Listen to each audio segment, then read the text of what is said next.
What up, guys? I'm Kyler Wilson. I'm Monica Kasuri. And this is one of our new shows, now streaming.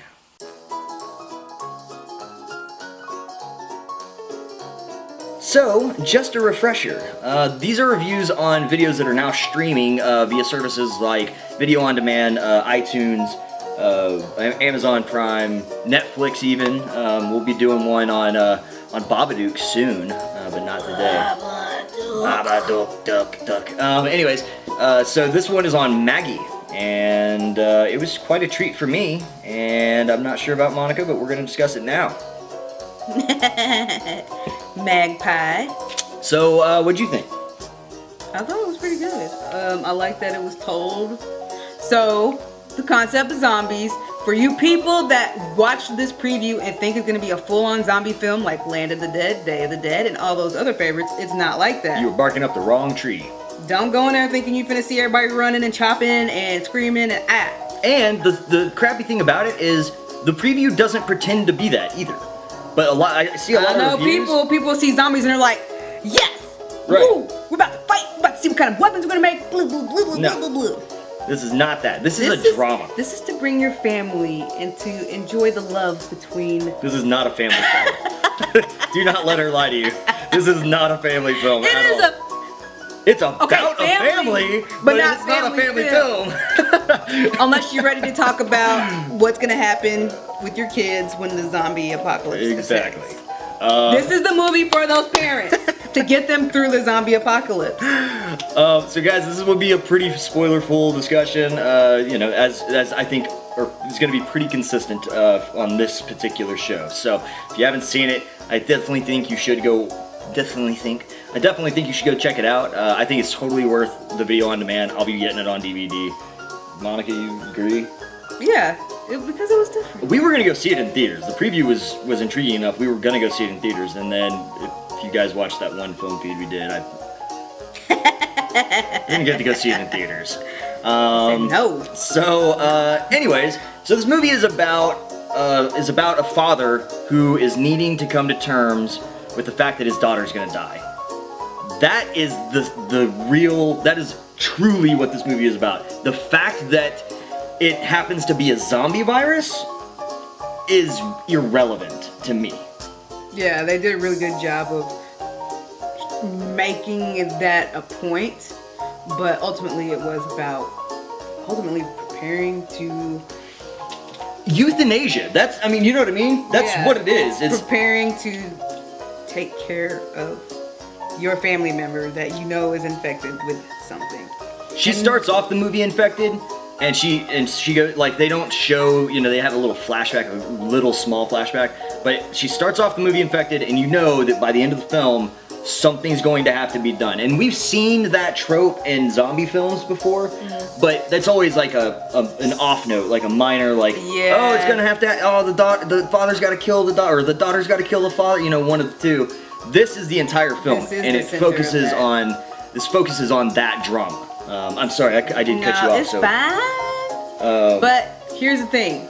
The world itself, it seems like they don't really explain, like you said, it doesn't really explain exactly how this happened, but you can tell it's fairly early on and people are still dealing with that. And I think they did a really good job of... Kyler always says that if the zombie apocalypse is going to happen, it's not going to happen like we see in Day of the Dead, Land of the Dead, blah. It's going to be more of a slow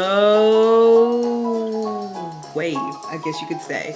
And so I think this does a really good job of showing kind of how it would be, because people aren't going to be freaking out immediately. It's going to be like Ebola. You don't go into martial law like immediately. You don't get to that point overnight. It's like just a disease in general takes time to spread. And even if it were, we had the whole Ebola scare of 2014. Everybody had Ebola. And it's funny because it's like people are waiting for that to happen. Yeah, it's like sometimes it's like people want disaster. Oh no, I ate some sour ice cream, now I have salmonellas. And it's like,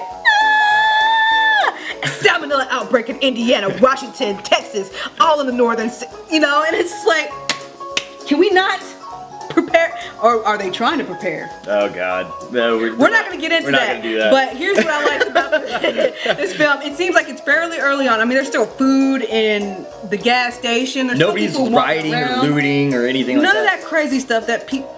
We ain't gonna get into that either. Now, that being said, I do have a general gripe with the film, and I told you this last night, but the entire movie takes place because they allow Maggie to leave the hospital where it's known she's infected, and they're expecting Arnold Schwarzenegger's character to return Maggie whenever it's time to quarantine, and I don't feel like that's the way it would work. That's what it seems like. It seems like they want to give the families a chance to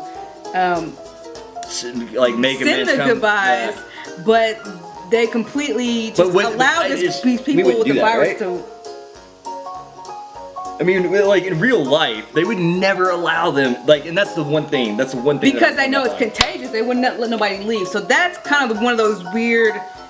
That wouldn't happen. Yeah, but it could be a possibility. Surely the writer and director, and I think it's the same person, realized that as well, and it's an intentional oversight.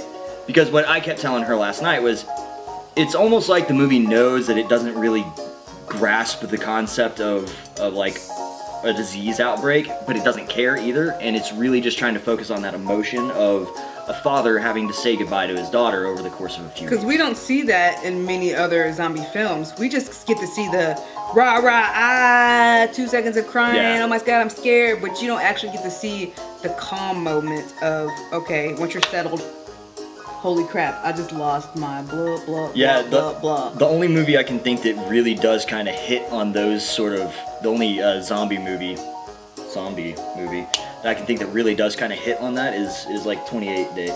Yep. We already know. Yep. 28 days later, 28 weeks later. And it's with the daughter and Agamemnon. And they've announced 28 months later. Can't wait to see that. Side note. Everybody knows that I'm not like a huge like sequel, prequel, threequel, quadruple fan, but man, I'll watch 28 Days when it comes out, hands down. But anyways, back to the point. So we get to see different stages in this progression, and again, when you watch this movie, I want you to think about it not being a zombie movie and it being more like, let's say she has a terminal illness. Let's just call it cancer. You know, and that's what this movie is about. It's about this girl coming to terms with the fact that she's dying and a father having to come to terms with the fact that his daughter's dying. And you get to see these different stages where she's like seeing her friends and you know, they're having these heartfelt moments. And I mean, it's really beautiful, you know, like the cinematography is great. I mean, it was obviously shot pretty low budget, and I think that accentuates the film versus, I mean, it's not shot on a handy cam or anything, but I mean, I think, you know, they obviously, to me, it looks like they were using lower quality cameras than what you would typically see in an Arnold Schwarzenegger film. Yeah, and as far as the progression, the showing, the makeup, the progression, talk about continuity, bros. Yeah.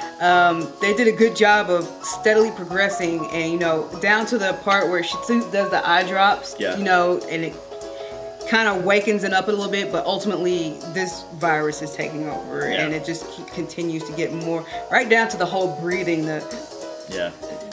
You know, it was very resemblant of someone actually dying in the hospital. Yeah. I mean, and she's right. The progression is very steady throughout the film. It's not like, you know, like that's something that's always kind of bugged me with zombie films. And I know that, you know, somebody's got to be saying, you keep saying it's not a zombie film, but you keep calling it a zombie film. So, you know, but a thing that happens, you know, when people get bit in zombie films is it's like they go from 0 to broke in a hat flip. You know what I mean? You know, it's like, yeah, it's like all of a sudden, like they're fine, and then they go, Nothing. you know? Oh my God, I got.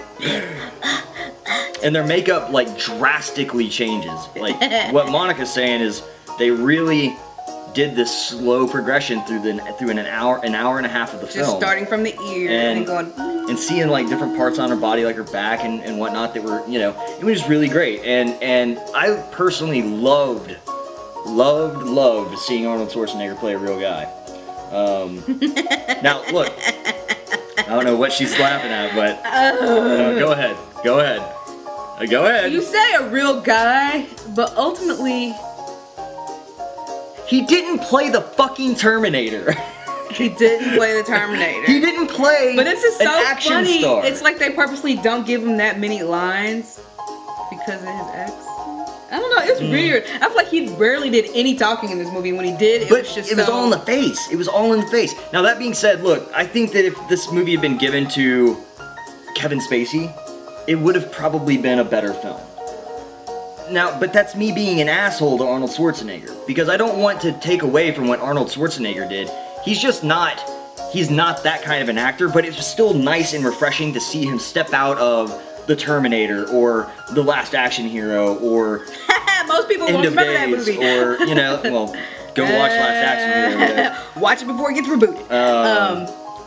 Gotta stop doing that. So it was just really refreshing. I see what you mean. I'm not doubting what you said about it, but ultimately, you almost feel like, did it have to be Arnold?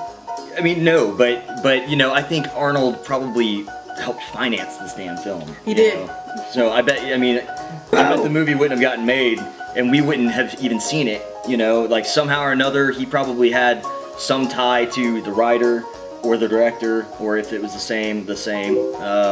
Shut up, Facebook. But yeah, I mean, so you're saying he did help finance the film from your research? He's an EP on it.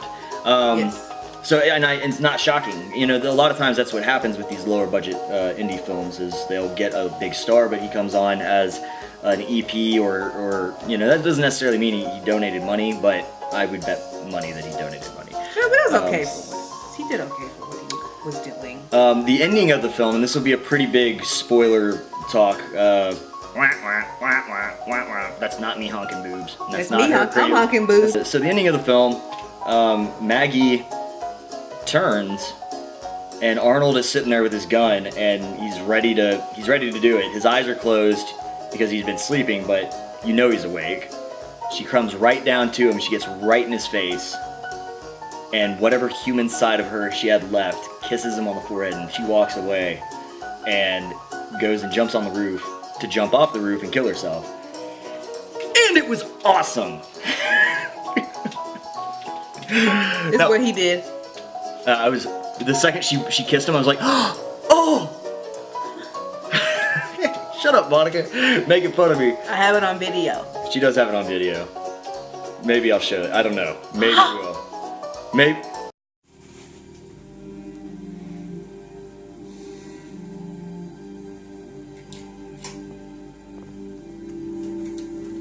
That was such a good moment. Oh no. Maybe I'll show it. Anyways, what do you think about that? What do you think about them doing it that way? Because honestly, I think they did it on purpose so people. You remember what I said I thought was gonna happen? You thought that she was gonna eat his forehead. No, I thought he was gonna eat his forehead. I didn't think that he was ever in danger. I thought that what was gonna happen was she was gonna, make some sort of noise or something, and then they were gonna cut outside of the house, and you see this big wide house, and then you hear. And it's her. Take a look at the flowers type of scene. Yeah, exactly. And it's her getting blown away, and then cut to black. Roll credits. I'm glad they didn't do that because I would have been upset. Well, that was the stereotypical ending. Like that was the Hollywood ending. You know what I mean? This was the much better indie filmmaker ending to me. I loved this ending so bad. I loved it so bad. I love it so bad, girl. So anyways, yeah, that was Maggie. I think the cinematography was awesome. I think the acting was mostly awesome, and at worst, it was mediocre. At worst, but I think it was pretty good throughout. Enough to keep you intrigued. I said the screenplay was awesome. There were some few minor gripes, but it's us just being, film geeks and being assholes, that I think we're being unfair. And most of our reviews, I think a film review is unfair 90% of the time because you're getting to hold a magnifying glass over something that somebody took a lot of time to make. And so don't anybody ever think that we've forgotten that. No. We know what it takes to make a film. But it's what we do. We want to be funny about making, finding the things that were overlooked and then, exploiting that. We understand. A lot of work does go into creating these. Totally understand. And then in even the worst films, that's why I don't ever tell anybody not to watch a movie. You'll never hear me say, don't watch a movie, because there's something to be learned. Even if it's a bad film, you can learn something about how not to make films, So anyways, sorry, that was out of the middle of nowhere, but it was something very important that I thought needed to be said. I don't know, let's try a rating system. We'll do an arbitrary rating system. Alright, fine. Oh, come on! Come on! Y'all can tell me what that's from, I'll send you a cookie. If it were 1 through 10, what would you rate it? At 8, because I did find some moments kind of slow, but for the most part, it delivered it in the end in an emotion. Fair enough. I think I would go with a 9 for myself. So an 8 and a 9. It's not bad for an indie film, because a lot of indie films we watch we give like 2s and 3s to.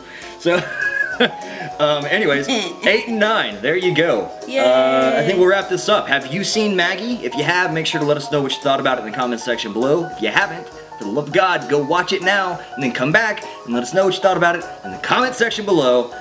And as always, don't forget to hit us up on Facebook and Twitter. And we're on moviepilot.com. Check us out there. And we should start an Instagram. We're going to start an Instagram. Not sure what the tag's going to be yet, but we're going to start an Instagram. It'll be soon. It'll be soon. We'll let you know on our next film feed, probably. All right, that's it, guys. I think this talk deserves a high five it out. High five it out. All right, you ready? You ready? Thanks, Here we go. Boom!